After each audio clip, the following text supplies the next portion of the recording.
I plan on doing a full, more in-depth review after I complete this game. Welcome back everyone to the part 2 impressions video on Pokemon Brilliant Diamond. I did mention when I completed my first playthrough of this game at twitch.tv/Aerox that I would further explain my thoughts and views into the game. Since technically this is a part 2, let's just jump right into the video. Pokemon Brilliant Diamond and Shining Pearl. Would I recommend this to a lifelong Pokemon fan? Probably. We're going to be discussing this game in 5 different sectors overall. Graphics/visuals, the story, music, gameplay, and quality of life upgrades from the original release. Well, considering this is a Pokemon game on the Switch, don't worry, just memeing. Personally, I like the game on a visual stance. It pays homage to the original releases back on the Nintendo DS very well. The chibi art style, while many were against from the start, I feel really fits for what Nintendo wanted to do, create a faithful remake. And looking back at the visuals, it's safe to say that the chibi art style, at least from an overhead view, works out fine. The world of Sinnoh is faithfully recreated from the ground up and filled with nostalgia for many veteran Pokemon trainers, and certainly it is eye-pleasing for most of the journey. You can tell that they weren't trying to reimagine this game into something completely new, like the Final Fantasy VII Remake, how that was handled. And honestly, that's okay. When it comes to Pokemon game remakes, generally we want to keep the same adventure, but with just a new coat of paint, and of course some fresh concepts to the experience that have been worked in from the games between the original release and the current remake. With all the new hardware that the Switch has to offer, Game Freak was able to produce a much more immersive experience comparing it back to the 2005 release. Now on to the story. Nothing really has changed. If anything, some things were dropped. I was slightly surprised considering that none of the Platinum storylines were added to the game.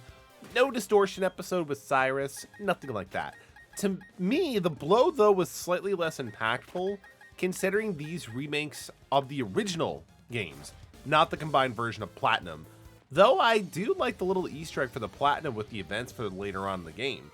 So if this is your first radio and have not played a mainline Pokemon game prior to the Nintendo Switch, 10-year-old sets off on a quest to collect all the gym badges, stop an evil crime organization that apparently the local authorities and the powers of the government BR are powerless to stop, encounter some legendary Pokemon along the way, and literally beat the shit out of anyone who stands in your way, and roughly take about 10% of their net worth away upon defeating them. Once this is all complete, we make our way to the Elite Four and challenge what is the top 5 trainers in the region. And once that is completed, we make our way to the northern island of Sinnoh for some more post-game content. Nothing super integral to the base story, but you know what? It's a whole new world to explore. For me, I pretty much never play Pokemon games for the story. It's mainly for the experience and the gameplay along the way. Building the perfect team, taking on the wonderful sights of the region, and of course, obsessing hatching eggs for a shiny Dunsparce. Let's discuss this music. So, during my streaming the entire game, I honestly didn't really think much of the music. I've played Diamond and Pearl enough to the degree where I already had the music in my mind, and not really focusing too much onto it due to the repeat replays, and it just becomes part of the environment of itself and my expectations. However, as I was writing this script, I decided to listen to the official soundtrack, and I gotta say, I really like it. All the tracks you've known to love are here, yet they added some wonderful arrangements due to the upgraded hardware. Considering how much more powerful the Nintendo Switch is compared to the Nintendo DS, it only makes sense, right? But everything is so much more vibrant, complex, and just, well, music to my ears. Some of the lower frequencies, such as the gym leader fight music, creates a triumph, yet dire strained situation, while the melodies and the horns and the strings, they carry you throughout the fight, ensuring you not to back down. The drums are also sublime on these tracks. One of the things I noticed as well is the use of theming. A lot of the tracks often either follow the similar key or very similar beats per measure, all without sounding too similar. This is in fact great where it creates all a cohesive experience to the music without getting too repetitive for the nature of the situation. The only time when this rule is generally broken is during the new moments of the remake, being some of the legendary Pokemon encounters you will then cross. And we will explore more into that with the quality of life check in the situation of this video. The music is great and honestly really worth a listen. And if you find yourself playing this game again, just try not to get PTSD when you hear Cynthia's theme for the first time.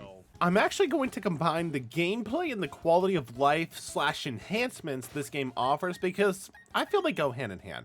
And come on, it's Pokemon. The biggest change they made to the franchise a while ago was the Dynamax and Gigantamax feature, which doesn't make an appearance here, and thankfully too. Gameplay is Pokemon. You capture Pokemon, you fight other trainers with Pokemon to level them up, teach them some moves to overcome their objectives, use a variety of tools and moves to transfer to lands to collect more Pokemon, the whole 9 yards. If you play the Pokemon game, then this will feel right at home. Now for the quality of life and enhancements. There are enough to warrant to talk about them for sure.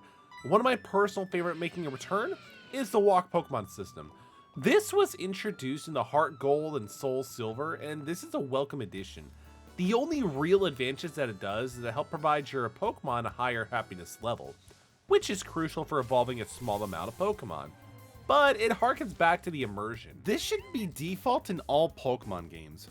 Another huge return to this game is the Underground, dubbed the Grand Underground. This feature is back and better than ever. Digging was always such a fun way to break away from the constant monotony. You get so many great items such as the evolution stones, Pokemon fossils to complete your Pokedex, items to resell, and trade in for some awesome hidden base furniture. Something for everybody. In addition to the base content, you can now go online and dig with other players for more content, and also in the Grand Underground, there are these large rooms, each varying in different environmental themes that produce some very rare Pokemon, including more opportunities for fire Pokemon, something the OG games really had a problem with. This addition is very welcomed and personally something I look forward more to delving into. A huge quality of life improvement is how this game treats HMs. One of the main complaints for myself and many others in this game was the use of over 9 HM moves, all needed to access throughout the world. Instead of having a Bidoof for other HM slate for this, the game puts this in the use of a Poketch app.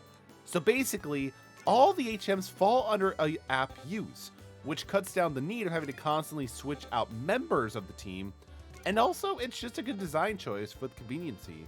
I love it when this game was introduced in other games, so bringing it back to this reimagined remake. They also made it where you can access the Pokemon PC box from nearly everywhere, except for where it may be broken to do so, such as the Elite Floor, to make it more convenient for us as well. The Pal Park, a feature famously used for moving your Pokemon from the Game Boy Advance titles to the DS games, is no longer here. Instead, it is replaced with an Ramanas Park. Sadly, this isn't currently used for transferring a type of servicing like in the previous game.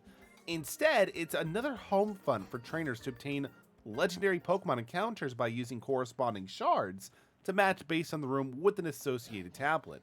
And of course, in the true Game Freak fashion, there are version exclusives, so be sure to check your local directory on the exclusives before making your final decision. Some new changes as well include revamping the Elite Four system, and let me say, they did a great job. I'm not kidding, I had no trouble facing off the first Elite Four, but they were created with more powerful and more competitive teams in mind, actually making it more of a challenge, which is something that is needed. I felt for quite some time these games in story lacked difficulty, but with Cynthia, my god, they really kicked her up to 11. It literally took me about 5 tries, and after the second, I had to grind several levels to make it somewhat possible. And we did it on stream with some lucky RNG. And after going through 4 to 5 restores, we did it. One of the bigger downsides of this game so far, writing the script on January 21st, 2022, is the GTS, the Global Trading System, is still not operational. It's been nearly 2 months, and since it's more released and stable in the connection trading process is honestly a bit disappointing since Pokemon itself is the highest grossing media franchise of all time. So I'm fine with waiting, but the fact that we have to, And knowing how this is a staple and many utilize this to do what the game actually wants to and do, completing the Pokedex, it's kind of baffling. All in all, would I recommend these games? Yeah, I would. Granted, again, I feel these remakes are not close to the quality of content versus Heart Gold or Soul Silver or Omega Ruby and Alpha Sapphire, but they're still worth a pickup, whether you want to taste or refine nostalgia or just want to experience how the Pokemon games were once upon a time. Again, these games are a great remakes in the fact that they remade everything and kept it nearly the same experience. Thanks for watching, everyone. If you enjoyed the video, be sure to hit the thumbs up and sub to the channel. Check me out on all socials and even Patreon now. We are all now on Patreon these days, and check out for some awesome rewards. Be sure to check out some of the other videos we have posted on the YouTube channel. And with that's it, shameless plugs aside, have a great day, everyone. Peace.